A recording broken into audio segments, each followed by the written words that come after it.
savons quoi te dire, Seigneur, si ce n'est le chant, Seigneur. Vous savez, les miracles sont divins. Surtout quand c'est produit par Dieu, on accepte, on reçoit ça. Mais le miracle ne peut pas affermir un enfant de Dieu dans la connaissance de Dieu. Ce n'est pas le thème de ce jour, mais on va commencer par là. Vous savez, l'homme a besoin de miracles quand il a un besoin. C'est ça, non? Surtout quand ça dure. Surtout quand on se dit que c'est trop difficile. Donc, il faut que le miracle s'opère. Vous voyez, non? Mais la parole de Dieu qu'on entend là, elle soutient le miracle. Elle nous apprend à apprécier le miracle. Elle nous apprend à gérer le miracle dans le temps. Vous voyez, non? Le miracle, quand il vient de Jésus, c'est merveilleux, c'est parfait. Quand je dis quand il vient de Jésus, parce que le diable aussi fait des miracles. Les magiciens, là, ils font des miracles. Mais ça ne vient pas de Dieu. C'est ce qui vient de Dieu, c'est ce qui est vrai et c'est ce qui est éternel. Ce qui ne vient pas de Dieu, là, ce n'est pas vrai et c'est éphémère. Vous voyez, non? Quand le miracle vient pour une femme qui n'a pas Jésus, qui veut se marier, ou bien qui veut enfanter, par rapport au miracle, les miracles, là, c'est bon. Mais ça ne peut pas donner à un enfant de Dieu de s'enraciner. La parole de Dieu, là, c'est la clé de l'affermissement du chrétien. Et Dieu même nous a dit que toutes les choses vont passer. Tout. Tout va s'ébranler. Mais sa parole ne va jamais passer. Même dans l'œuvre de la création, là, c'est le miracle de Dieu. Mais Dieu n'a pas mis en avant le miracle d'abord. Il a mis en avant le fait qu'il a ouvert sa bouche. Il avait une pensée. Il a exprimé la pensée. Et la pensée qui a été exprimée a fait naître ce qu'il lui a pensé. Est-ce qu'on voit la puissance de la parole? C'est pourquoi la parole ne doit pas être négligée, mes frères. Le miracle peut venir. J'ai dit tout à l'heure qu'un chrétien, une chrétienne, une non-chrétienne, qui veut soit se marier ou bien avoir des enfants, quand elle est mariée, on peut prier pour elle et puis elle peut tomber enceinte. Par la grâce de Dieu. On peut prier pour elle, elle peut se marier par la grâce de Dieu. Mais quand elle finit de se marier, même quand elle finit d'accoucher là, le souvenir du miracle disparaît de son cœur parce qu'elle n'a pas vu et su de quoi le miracle a été composé. Pourquoi le miracle s'est manifesté? De qui le miracle est venu? C'est la parole de Dieu là, qui donne au miracle sa valeur. C'est pourquoi nous ne devons pas négliger la parole de Dieu. Les gens viennent souvent dans les assemblées. Oui, on vient pour qu'on prie pour nous, pour qu'on parte. Mais quand on finit de prier pour quelqu'un qui s'en va là, s'il n'a pas compris Jésus, s'il n'a pas la lumière de Jésus, s'il ne sait pas de quoi il s'agit quand on parle de Jésus, mais des choses pires pourront lui arriver. Et actuellement, il y a un vent qui souffle, une ambiance qui est partout. Miracle. Mais quand quelqu'un finit de recevoir son miracle, que le fondement, ce n'est pas Jésus, c'est zéro. Jésus, c'est la parole de Dieu, c'est ce que nous dit Jean 1. Alléluia. Nous nous encourageons à nous tourner de façon particulière vers la parole de Dieu. L'écouter, la lire, la méditer et la comprendre, elle va nous aider pour le reste de nos jours. Alléluia. La parole de Dieu est plus importante que le miracle. Parce que c'est la parole de Dieu même que Dieu a pu pour nous instruire, pour dire qu'on peut recevoir le miracle en son nom. C'est Dieu qui l'a dit, ça n'a pas été inventé. Et les raisons pour lesquelles il dit qu'on doit s'attendre au miracle, c'est parce que c'est lui qui produit les miracles. Alléluia. Et quand lui-même s'est présenté comme ça, là, on ne doit pas le contourner pour chercher seulement le miracle. On doit le chercher lui d'abord, qui est la parole. Amen. Sœur Caroline, ça va directement.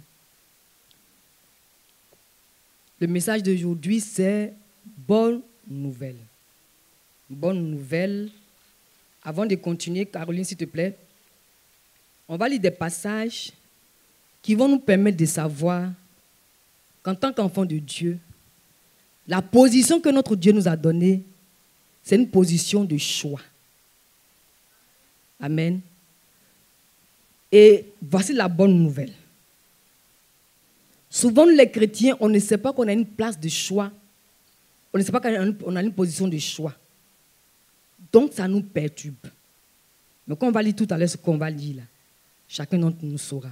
Ce n'est pas des choses nouvelles, hein, on les a déjà lues. Mais, comme je venais de le dire, on n'accepte pas ça, ou bien on ne permet pas au Seigneur de nous aider à faire l'expérience de ça. C'est ça le problème. Sœur Caroline, s'il te plaît.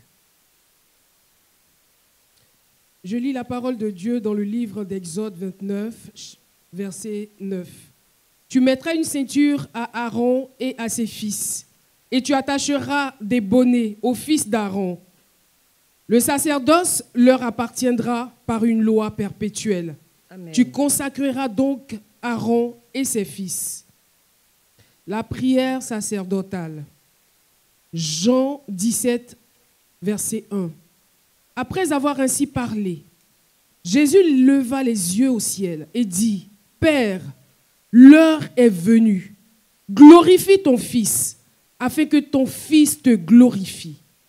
Selon que tu lui as donné pouvoir sur toute chair, afin qu'il accorde la vie éternelle à tous ceux que tu lui as donnés. Or, la vie éternelle, c'est qu'ils te connaissent, toi, le seul vrai Dieu, et celui que tu as envoyé, Jésus-Christ. J'ai fait connaître ton nom aux hommes que tu m'as donnés du milieu du monde.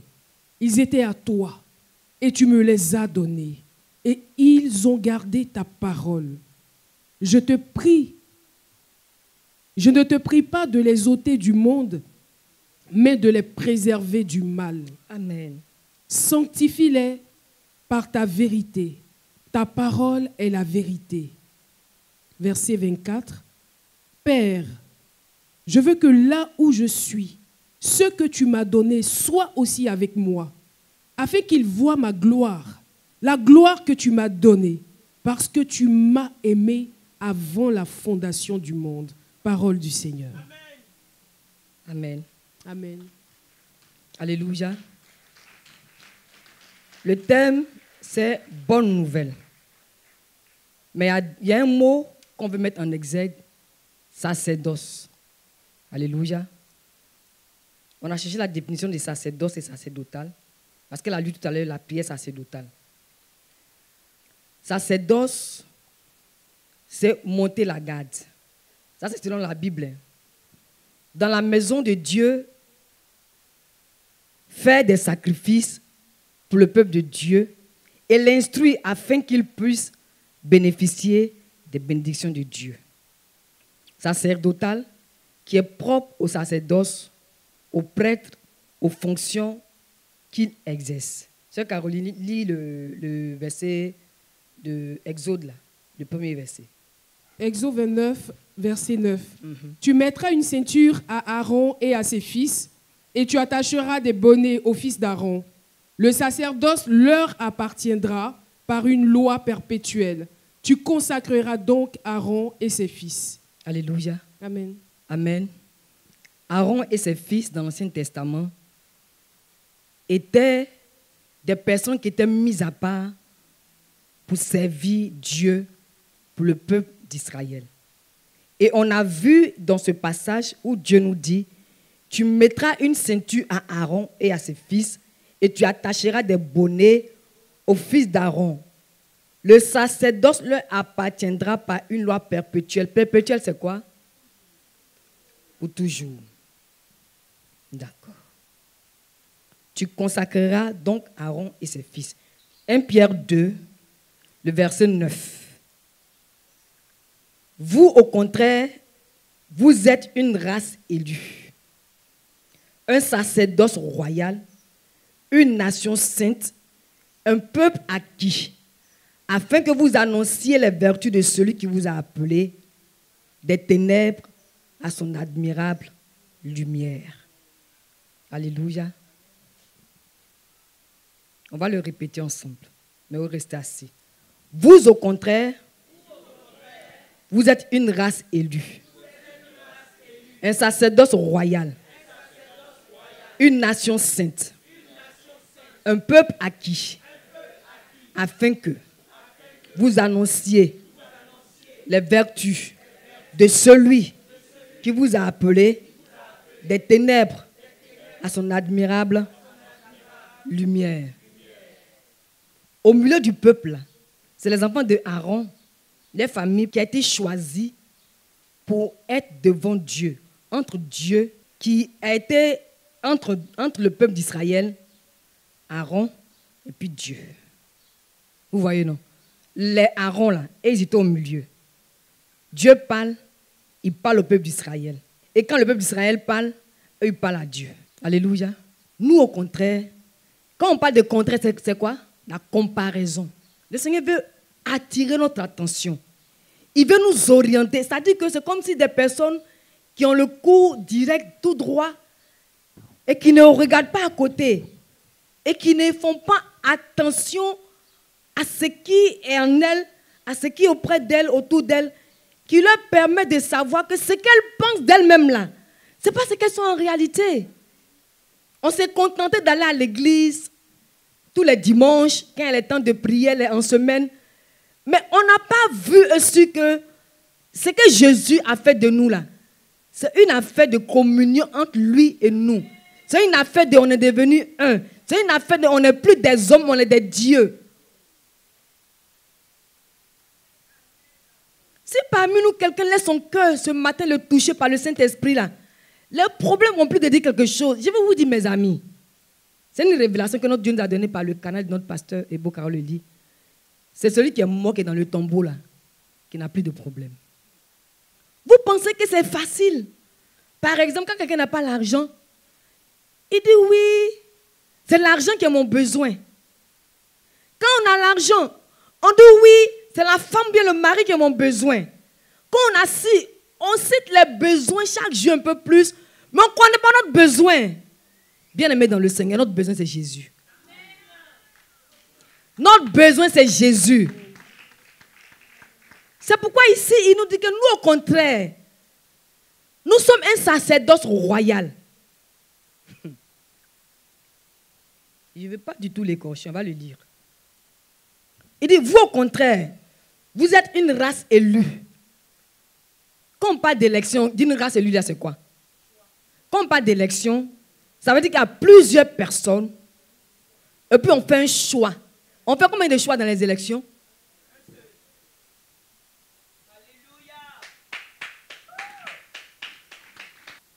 C'est toi. C'est moi. La parole de Dieu est tellement puissante que les mots ne peuvent pas toujours suffire pour l'expliquer. Et il nous dit encore, un sacerdoce royal. Déjà qu'on a vu la définition de sacerdoce, qui est propre au sacerdoce, aux prêtres, aux fonctions qu'il exerce. Et puis on parle de royal. La royauté, là, ça démontre quoi? Dans un milieu où on parle de roi, le roi, il fait quoi? Il est quoi? Il domine. Est-ce qu'on se suit?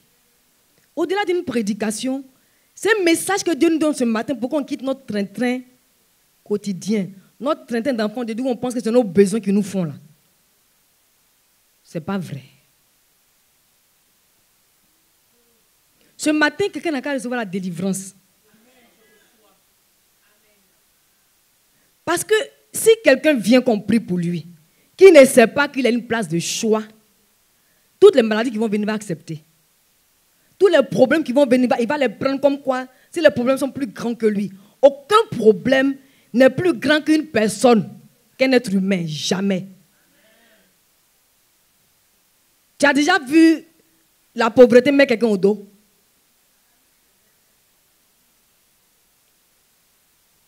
Vous voyez, ça dit qu'on élève les situations qui viennent vers nous comme si elles étaient dominantes, si elles étaient dominatrices, comme si c'était ça qui était ça, quoi.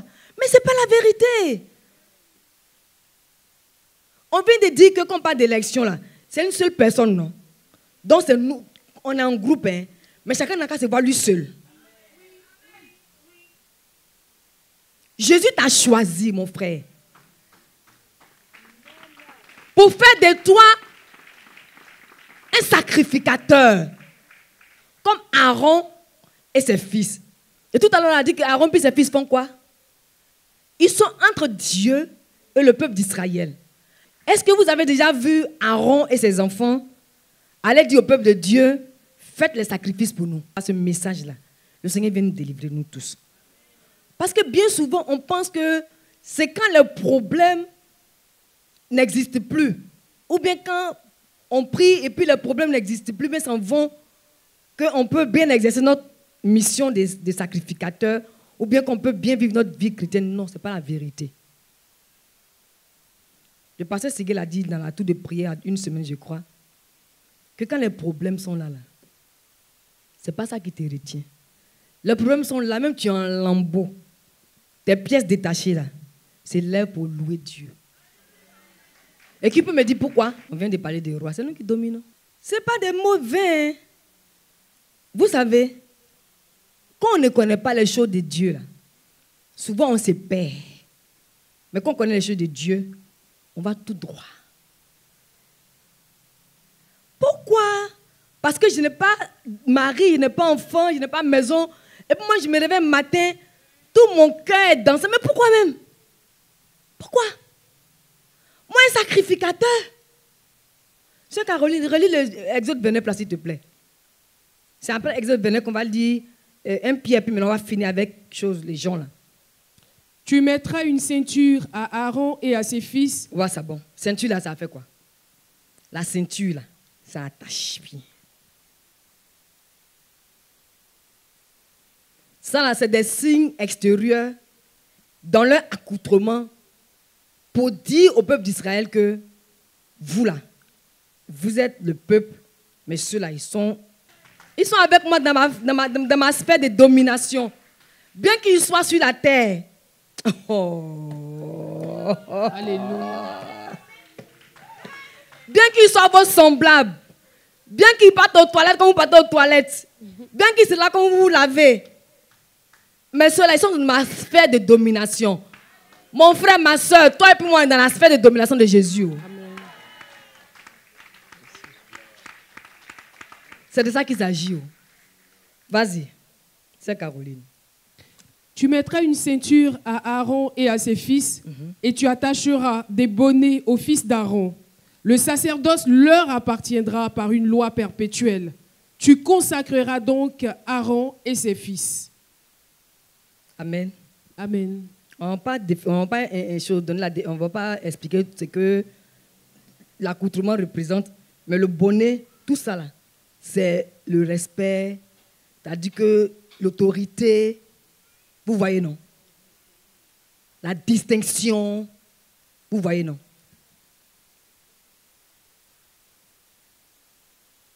Et tu attacheras des bonnets au fils, le sacerdoce leur appartiendra par une loi perpétuelle. On a déjà donné la définition de perpétuelle, c'est ça non? À jamais. C'est ce que nous sommes.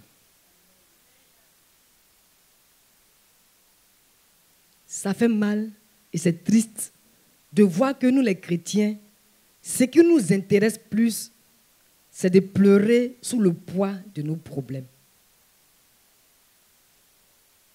Mais pourquoi? Ça fait mal. Jésus nous a... C'est-à-dire avant même qu'on ne dise que Jésus allait mourir à la croix pour nous donner le pouvoir de marcher sur les scorpions puis les serpents. Là. Déjà dans Exode, là, Jésus a déjà défini ce que nous sommes, déterminé ce que nous sommes. Il a dit au peuple d'Israël, entre Aaron et puis ses fils, puis moi, là, il a dit de Moïse que c'est quand Moïse parle à leur temps que lui, Dieu l'écoute. Parce que ce qu'il a fait de Moïse, ce qu'il a donné à Moïse, le pouvoir qu'il a donné à Moïse, comme il a permis à Moïse d'être là, c'est lui qui lui a donné ça. Par conséquent, lui, il respecte ça. Dieu ne veut pas nous donner une telle autorité et puis ne pas la respecter. On s'en va maintenant comment on appelle? 1 Pierre 5. 1 Pierre 2, verset 9. Vous, au contraire, vous êtes une race élue, un sacerdoce royal, une nation sainte, Amen. un peuple acquis. Amen. Amen. Une nation sainte. Ça nous parle de quoi? Je disais que ça faisait référence à la nature de Dieu. Vous voyez, non? Quand on parle de la nature de Dieu, là, Dieu est au-dessus de tout. Par conséquent, nous, enfants de Dieu, nous sommes au-dessus de tout. Dieu est souverain. Dieu est redoutable. Parce que quand on parle de sainteté, là, la nature de Dieu, on peut citer tout ce qu'on sait de la nature de Dieu. Mais la sainteté, lui, sied à lui seul.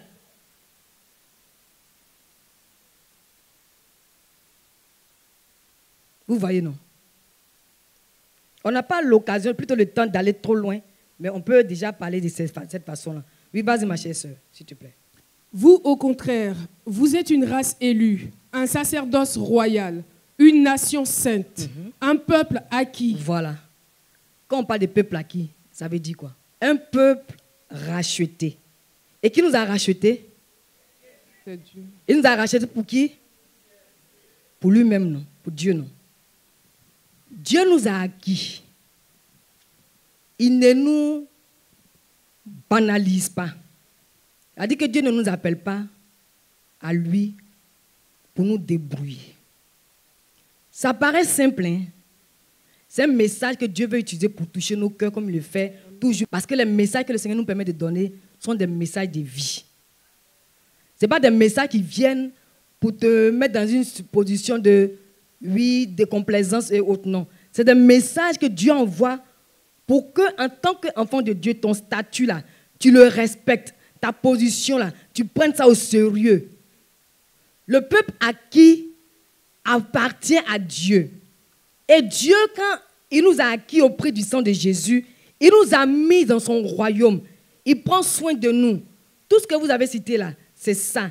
Mais il ne nous a pas appelés pour qu'on se débrouille. Mais vous conviendrez avec moi que les chrétiens, on continue de se débrouiller. Est-ce que je me trompe? On continue de se débrouiller. Celui qui se débrouille, c'est quelqu'un qui n'a pas de repère. On a un repère. Est-ce que je me trompe? On continue de se débrouiller. Quand ça ne va pas, tu fais un peu, on pense que tout ce que Dieu nous fait là, c'est des potions magiques. Quand ça ne va pas, tu te mets dans une position, si tu veux, tu prends 3 jours de jeûne, ou bien 3 jours de prière intense, de nuit. Tout ça, on n'a pas dit que ce n'est pas bon. Mais quand on le fait, qu'on ignore que celui qui nous a sauvés là, déjà, quand il nous a sauvés, il nous a mis en lui. Et on vit par lui. Lui, il ne se laisse pas assujettir par les situations.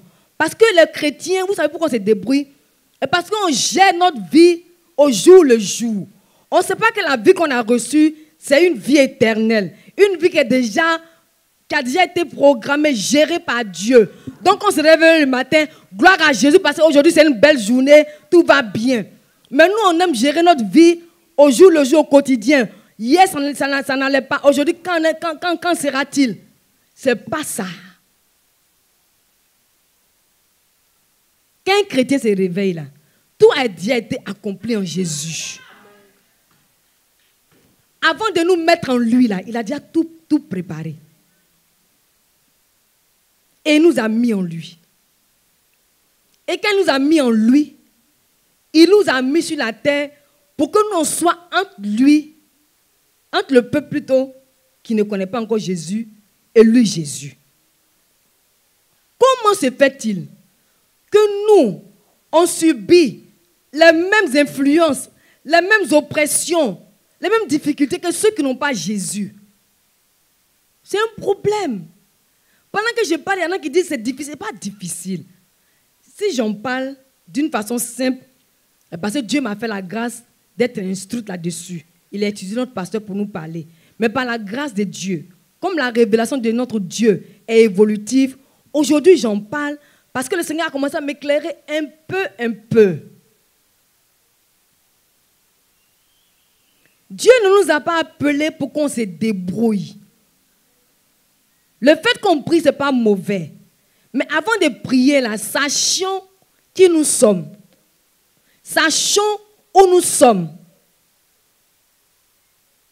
Parce que quand on va prier, on ne permettant pas à ces réalités-là d'être des révélations pour nous, d'être des choses acquises pour nous, des réalités acquises pour nous, que c'est des informations qu'on a reçues qui n'ont pas été des révélations pour nous. Quand ça va prier, notre force, notre dévolu, on les jette tous dans la prière. Alors que, quand on sait que Jésus nous a acquis pour sa gloire, pour sa cause, qu'il ne nous a pas sauvés pour qu'on se débrouille, quand on s'en va prier, on s'en va prier parce que ce qu'on veut, ça y est en Jésus, donc on s'en va, on réclame, on appelle. Bien souvent, nous les chrétiens, quand on prie là, nos prières sont comme des fardeaux que nous portons. Ce n'est pas normal. Bien souvent, quand on a des besoins, on les exprime devant le Seigneur comme des fardeaux que nous portons. Donc, vous allez voir que quand quelqu'un vient dans la présence de Dieu qu'il est souffrant, sa pensée n'est pas directement vers le Seigneur qui va le guérir, mais sa pensée, puis ses yeux sont vers le serviteur de Dieu, dont on lui a certainement parlé, qui prie, puis les gens guérissent. Non.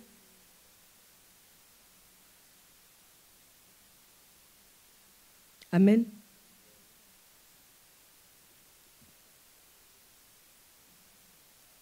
Alléluia. La vie à laquelle Dieu nous a appelés là, c'est la vie du royaume. Le royaume de Dieu. Et dans le royaume de Dieu, c'est Dieu qui règne là-bas. Et il nous a fait la grâce d'être avec lui, d'être ses enfants, et de régner avec lui. On n'est pas encore parti dans le ciel. Bien qu'on soit sur cette terre, on est déjà dans le royaume de Dieu. On y est déjà introduit. Maintenant, notre rôle, notre mission de royaume de Dieu, là, on ne le joue pas. On doit le jouer. On doit faire notre mission. Vous voyez, non? Je dis encore, je le redis, au-delà d'un message là, que chacun d'entre nous n'a qu'à voir que Dieu est en train de l'enlever de la chaise, du siège où il était assis, où il était là, comme quoi il devait subir tout. Non. Est-ce qu'on a déjà vu Dieu dire au diable, laisse-moi en paix? Est-ce qu'on a déjà vu ça? Et pourquoi Dieu ne dit pas ça? Clair. Le diable connaît sa place. Mais nous, par notre manque de confiance dans le Seigneur, et qu'on n'exerce pas au quotidien, même que tous les jours qu'on n'exerce pas, quand les situations arrivent, on se déplace un peu de Dieu. Et le diable, là, il nous regarde. Quand on se déplace un peu, quand il invite, il vient s'asseoir. On lui donne la place. Bien-aimés dans le Seigneur, ce que le Seigneur veut nous dire ce matin, là, ne subissons plus ce qu'on est en train de subir. Là. Et ce qu'on subit là, ça nous met dans la peur. Et la peur fait qu'on ne peut pas bien exercer notre confiance dans le Seigneur. Peu importe la maladie, peu importe la situation, Dieu est plus grand que ça. Alléluia. Le Seigneur ne veut plus qu'on se débrouille. Le Seigneur ne veut plus qu'on se débrouille. Le Seigneur veut qu'on vive une vie chrétienne authentique. Une vie chrétienne où on est en lui, on est enraciné en lui. Vous voyez, non? Afin que vous annonciez les vertus de celui qui vous a appelé des ténèbres à son admirable lumière. Alléluia. Bon, ça, on ne va pas trop parler là-dessus. On sait déjà ce qu'ils avaient dit. Dieu nous a appelés là. C'est pour qu'on puisse parler de lui. Pour qu'on puisse rendre le témoignage de qui il est. De sa gloire, de sa puissance, de sa bonté, de sa domination, de sa divinité absolue, du fait qu'il est redoutable, il est vrai, il est grand, il est éternel. Amen. Il n'a pas de commencement, il n'a pas de fin. Et c'est comme ça que sa parole est. Alléluia. Ok, Caroline, ce qu'on va lire dans Jean, là. Il faut lire le verset 3, 6 et 15 d'abord. Je les lis ensemble.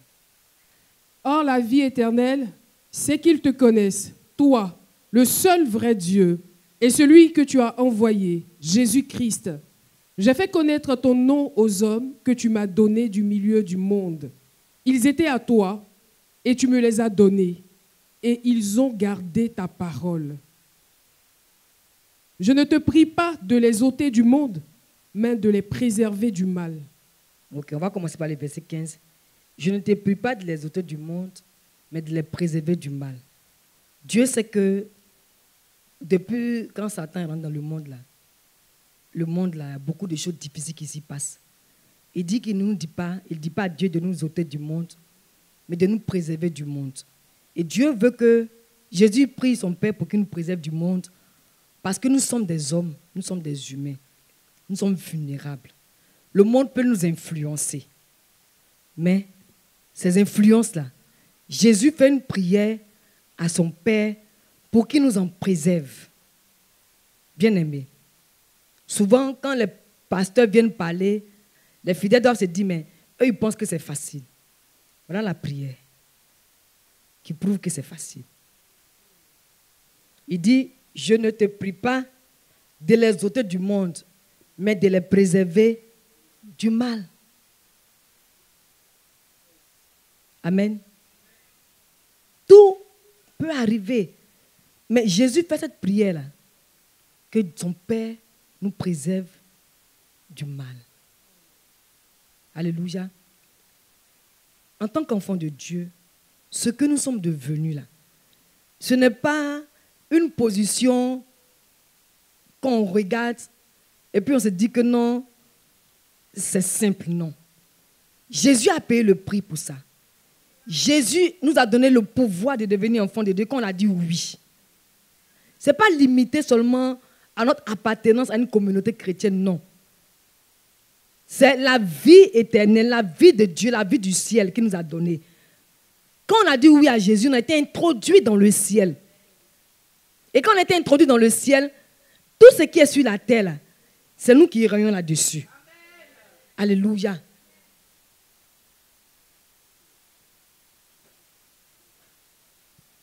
Et le verset 6 de Jean 17 dit, « J'ai fait connaître ton nom aux hommes que tu m'as donnés du milieu du monde. Ils étaient à toi et tu me les as donnés et ils ont gardé ta parole. » Bien-aimés, c'est de nous qu'il s'agit toujours. Nous, on appartient à Dieu, par Jésus-Christ. Ne nous gérons plus comme le commun des mortels. Je le dis et je le redis encore. Ne nous gérons plus comme le commun des mortels. Quelqu'un peut se regarder avec ses faiblesses.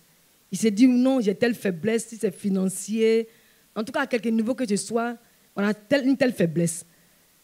Mais désormais, notre appartenance à notre Dieu, le fait qu'on soit devenu enfant de Dieu, fait de nous des hommes mis à part, des hommes qui ne sont plus simples, des hommes qui vivent sur cette terre, mais qui vivent déjà dans la divinité, qui vivent comme des célestes. Amen. Alléluia. Ne nous méprenons plus, ne nous prenons plus comme la façon dont on se voit. Alléluia.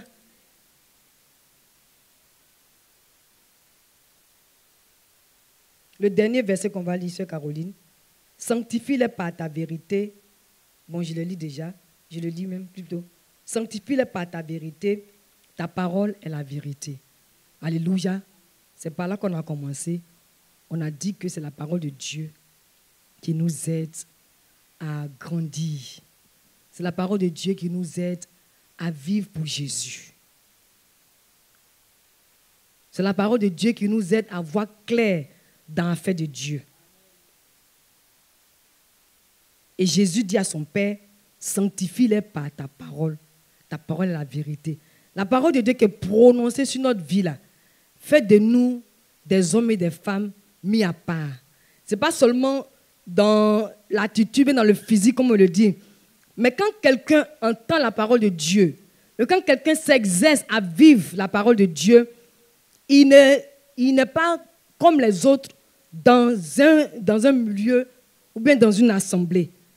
Si quelqu'un est en entreprise, bien dans la famille, que tout le monde n'est pas chrétien, la parole de Dieu qu'on a entendue fait que l'attitude que les autres ont, nous, on n'a pas ça.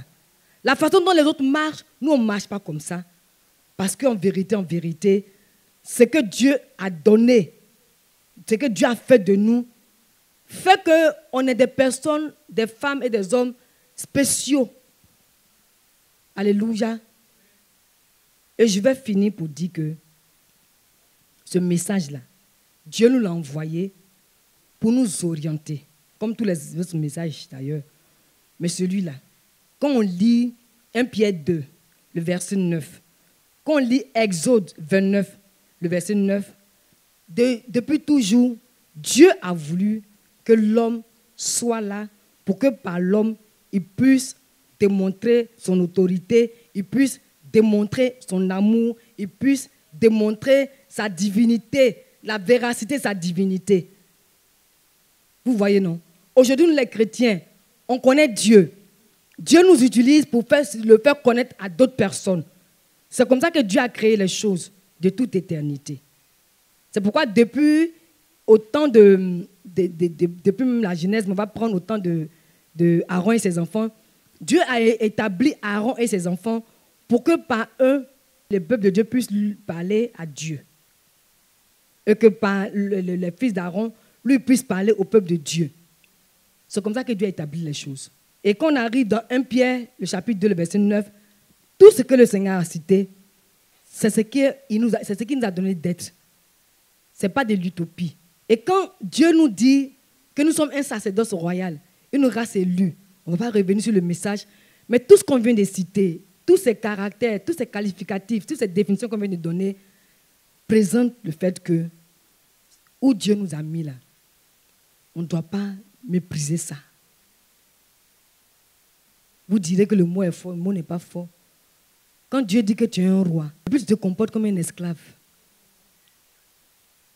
c'est du mépris. Et comment un roi se comporte comme un esclave, c'est qu'un roi, il ne reconnaît pas sa place. Nous, on nous dit que nous sommes des rois et on se comporte comme des esclaves parce qu'on se dit que là où on est là et ce que nos yeux voient, ça ne va pas ensemble. Laissons ça. Vous avez compris? Quand quelque chose vient dans ta vie, là, tu dis oui. Je ne nie pas le fait que tu sois là. Problème. Mais je dis, moi là, c'est moi qui règne sur toi. Et puis quand le roi est assis sur son siège, avant de l'atteindre là, il y a les sujets qui sont là. Est-ce qu'on l'atteint aussi facilement? Et nous pouvons dire que nos sujets qui sont là, c'est la foi. La confiance en Dieu. C'est la parole de Dieu. C'est la protection que Dieu met sur nous. C'est la couverture que notre Dieu met sur nous. Donc c'est tout ça, on a tout ça, tout ce bagage, toute cette protection-là. Et puis on se laisse aller facilement à l'état de vulnérabilité. C'est un danger. C'est un danger. Ne nous débrouillons plus. Prenons en considération la parole de Dieu et puis marchons avec lui sur la base de sa parole. Il n'y a pas quelque chose d'autre qui peut nous aider à marcher avec Jésus en dehors de sa parole. Amen. Et c'est là que je finis. Mais le mot sur lequel j'insiste là, ne nous débrouillons plus. Dieu ne nous a pas appelés pour nous débrouiller. Parce que la vie chrétienne, c'est une vie qui est déjà régie sur des bases divines, des principes de vie qui sont déjà établis, sur lesquels on se tient pour vivre en Christ, dans lesquels on se positionne pour marcher véritablement en Christ.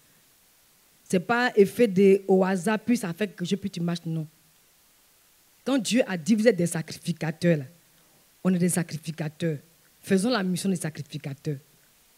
Quand Dieu a dit que nous sommes une nation sainte, on a défini ça par le fait que c'est la nature de Dieu. Quand on prend tout ce qu'on peut savoir concernant la nature de Dieu, Dieu ne peut pas se laisser dominer par les situations. Et quand on repart dans Exode 29, tout ce que Dieu a fait devant le peuple d'Israël, sur la vie d'Aaron et de ses enfants, pour les distinguer, pour les mettre à part. C'est ce que nous sommes. Dieu nous a distingués, il nous a mis à part. Donc ne marchons plus comme des personnes qui sont livrées à elles-mêmes pour se débrouiller. Non. Nous sommes au service de Dieu. Servons le Seigneur pour nos vies, dans nos vies et pour les autres. Parole du Seigneur. Au nom de Jésus. Amen.